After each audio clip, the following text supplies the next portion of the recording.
Dengan kondisi ini, saatnya kita kerja dari rumah, belajar dari rumah, ibadah di rumah. Is to assume that people who have recovered from the SARS-CoV-2 infection. Virus corona jenis baru sudah jadi masalah hampir seluruh provinsi. Memutus mata rantai untuk mengurangi jumlah kasusnya. Telah menetapkan berdasarkan Perpres 21/2020 tentang pembatasan sosial berskala besar. Announcing that there is now going to be a statewide stay-at-home.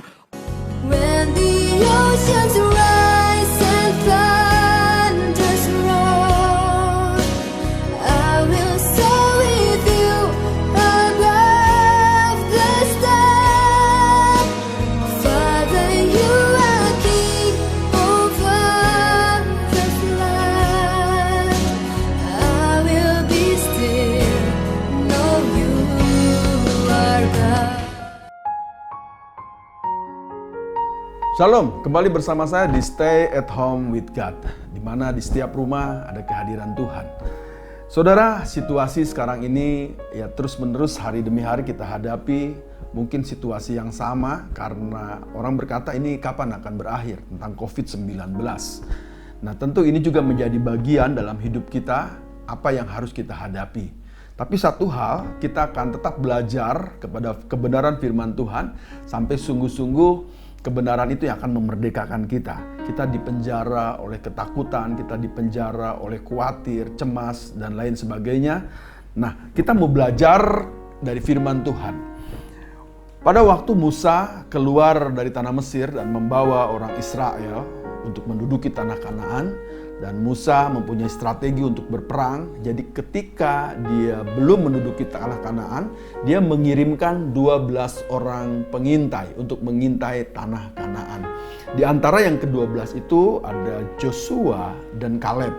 Lalu ya mereka ada di tanah Kanaan, mereka mengamati tanahnya, keadaannya, penduduknya, lalu memberikan laporan kepada Musa. Nah, ketika Musa terima laporan di depan orang Israel, ini ada laporan yang berbeda.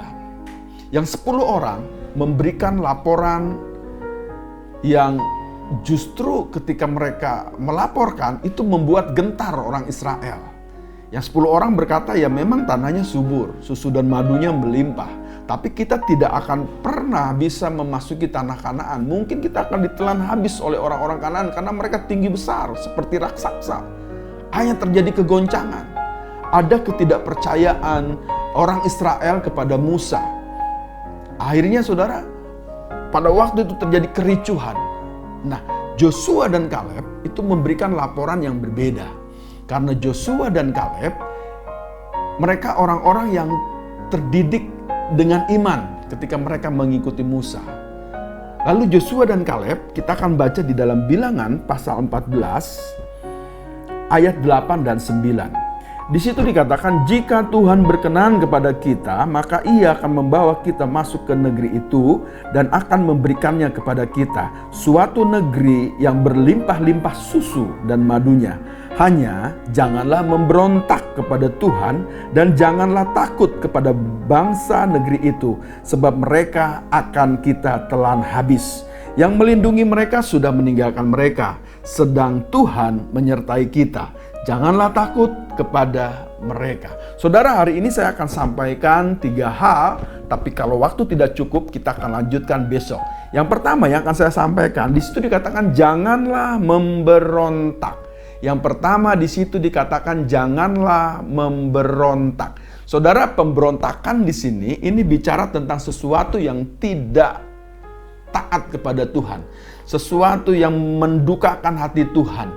Nah, hari-hari ini ketika engkau stay at home with God, ayo saudara belajar mengintrospeksi, masuk ke dalam pertobatan secara pribadi dengan Tuhan. Mungkin hari-harimu ketika engkau sudah lewati, engkau adalah kedapatan orang-orang yang memberontak kepada Tuhan. Hari ini masuk ke dalam pertobatan Tuhan, temukan bahwa kita ini adalah orang-orang yang tidak berontak kepada Tuhan. Joshua berkata, kita akan mengalami kemenangan asalkan kita jangan memberontak kepada Tuhan.